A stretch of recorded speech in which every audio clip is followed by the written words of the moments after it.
It's really so much easier than you think it is to have everything that you want in life, to be happy and fulfilled, to be rich, to be yourself.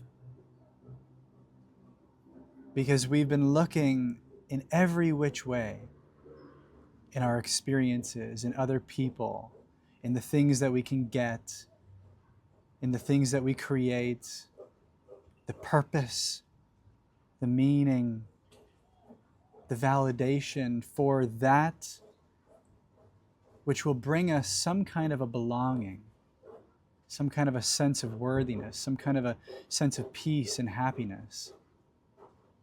But it's a never-ending rat race. Once you get it, you want more, and you realize that it's not really what you wanted, because it's a symbol of something deeper, of something more intimate, closer than something that you can hold, something that you can perceive, something that you can experience outside of yourself. And if you've seen the movie Don't Look Up, there's a wonderful scene at the end of the movie which I think illustrates this perfectly.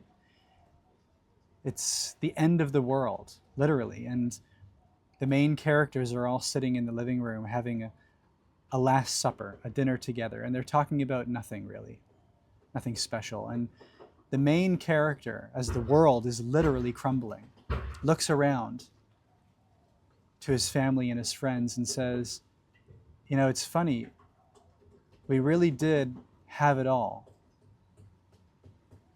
didn't we? And when you think about it, everything that you want is right under your nose. It's closer than close. It's not even here. It's right within you.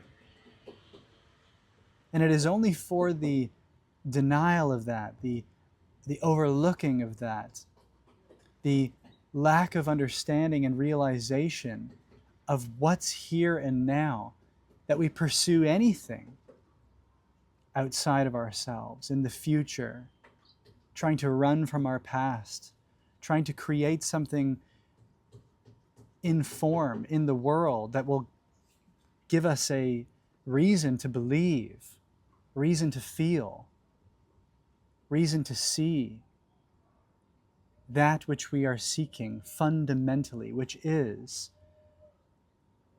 here and now. You can call it whatever you want. You can call it freedom, happiness, self-worth, joy. You can call it being. It is what you are.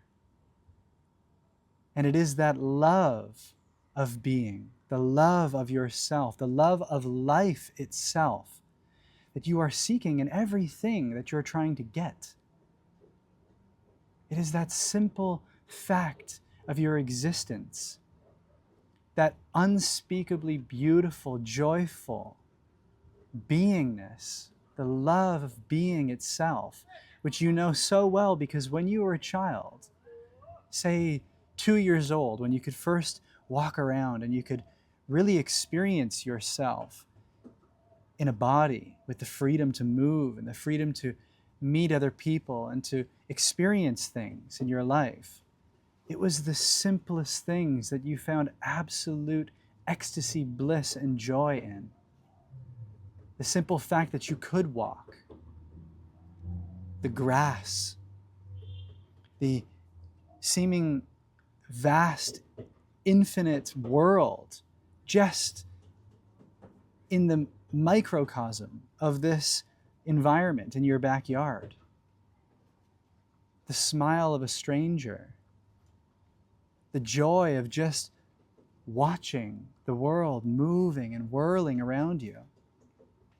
All the subtle feelings, sensations which overcome you and move you.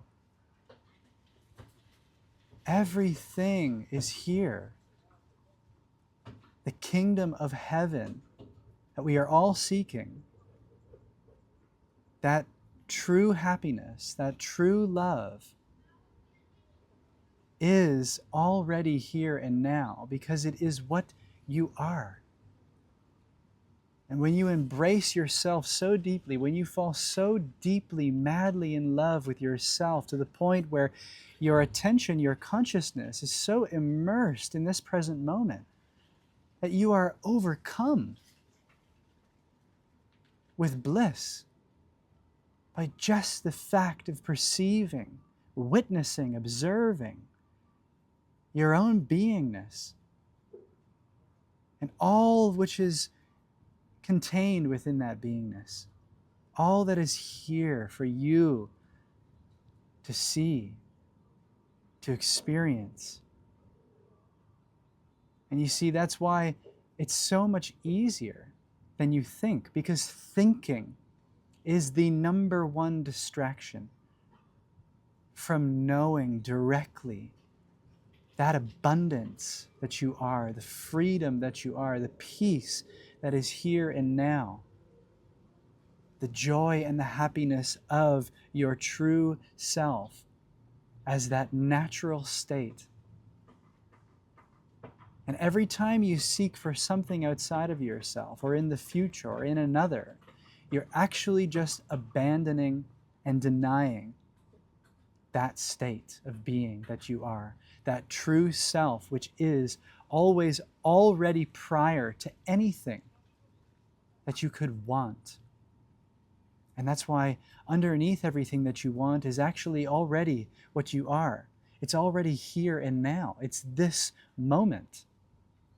And when you seek for the heaven in this moment, for the joy in this moment, for the happiness and the freedom that's already here, you will find it here. And when you wholly come into alignment with this moment, purely present, in love with life as it is, you will have everything. And you will be everything that you ever wanted to be and become. And from that pure, innocent, whole space within yourself, you will have everything to give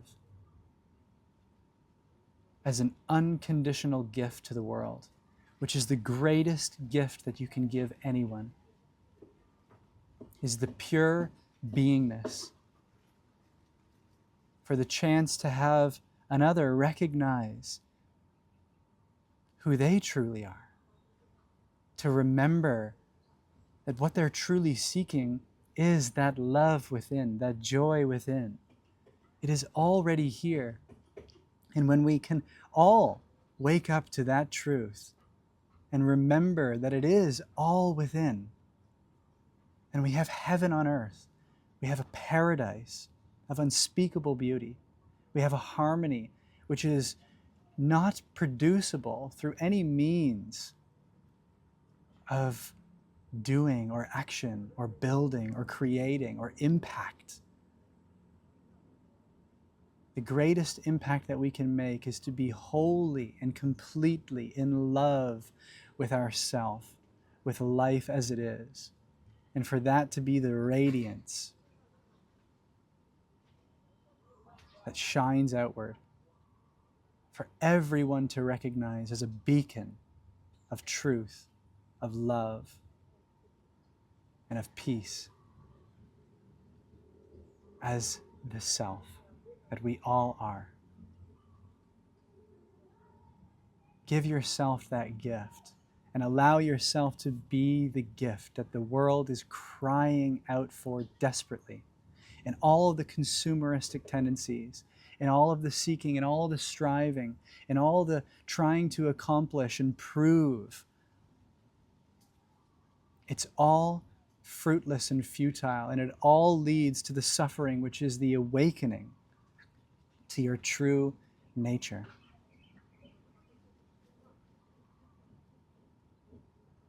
It is why you are here. It is your ultimate purpose to realize that and to be that.